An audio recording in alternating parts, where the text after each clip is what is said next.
After just 5 months of being in operations and with well over $1.5 billion,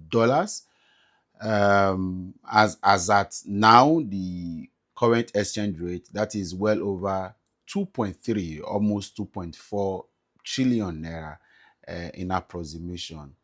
The Port Harcourt refineries is being said to be on another shutdown for maintenance.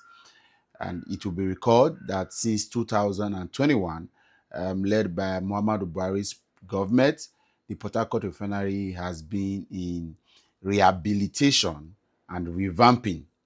And then sometime in August 2023, Tinubu announced that it is back in operations. But all of those operations never materialized until sometime in December 2023, when it was now said to be in operation. The operations there, we didn't know, because again, another announcement of a 90% completion was announced sometime in December 2024, and eventually it was said that it has commenced loading and offloading of petrochemicals or petroleum products.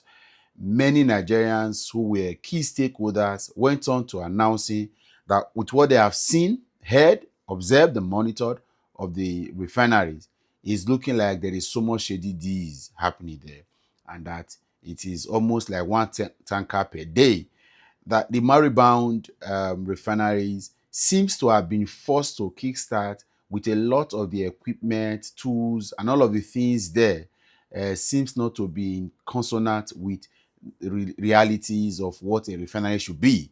But because the government was trusting more propaganda than redevelopment, they forced it and had to make it. So it was obvious that the machines and equipment at the refinery were not being able to utilize, or were not up to standard to deliver on the promise of 2 million barrels per day.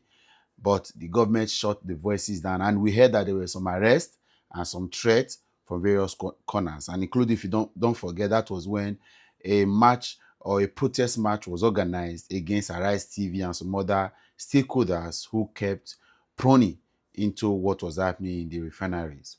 But today, just after 5 months of operation, NNPCL is now announcing that it will go on a short maintenance shutdown. See, there are two very, very cynical ways that the government of the APC has been taking monies away from our treasury, and that is the petroleum sector and our security. And it's very obvious that there is something really wrong. It is a business for them. And like I said earlier, $1.5 billion revamping of a refinery, that is approximately 2.4 trillion naira. Yet, the refinery could only stay for just 4 months because it's supposed to go on maintenance 24th of May, which is a couple of hours from now. So you see where we are, and that is why it bothers me when we still make excuses, because what we see in our government is experimental, kindergarten, nursery-like, kid gloves kind of governance that do not have grasp. All of these things are experiments. Everything. So it is either these guys are looking for the money, shooting for the money to keep for elections, of course, that is what they know how to, or they don't know what to do. Clueless set of people masquerading as political leaders and taking charge. I expect at this moment that Bola Tinubu and his gang of clueless people should raise their hands up and say, we are confused, we don't know what to do. Of course, Bayo Ononuga almost tried to do this a couple of months ago when he said that the opposition is not offering advice. But a couple of advices that have been shared have been met with stone-hearted resistance. And even though they have stolen a few, they did not have the implementation tactics and the will to execute. And that's why we are where we are. So at some point, when the Nigerian people are ready, we are not just going to sack this government. We'll be asking them for every dime spent in experimentations, every dime spent in propaganda. Because $1.5 billion Of course, that would have been taken from loan, because I trust Buhari and Tinubu. Never productive in their thinking.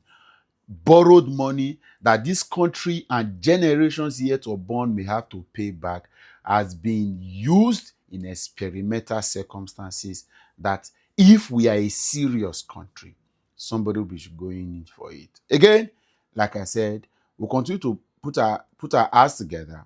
Let's continue to get things right. Let's continue to focus on reforming our elections and have an opportunity to remove these people from government, close them up in a bus, and transport them to a prison where they will remain there for the rest of their lives. It is well.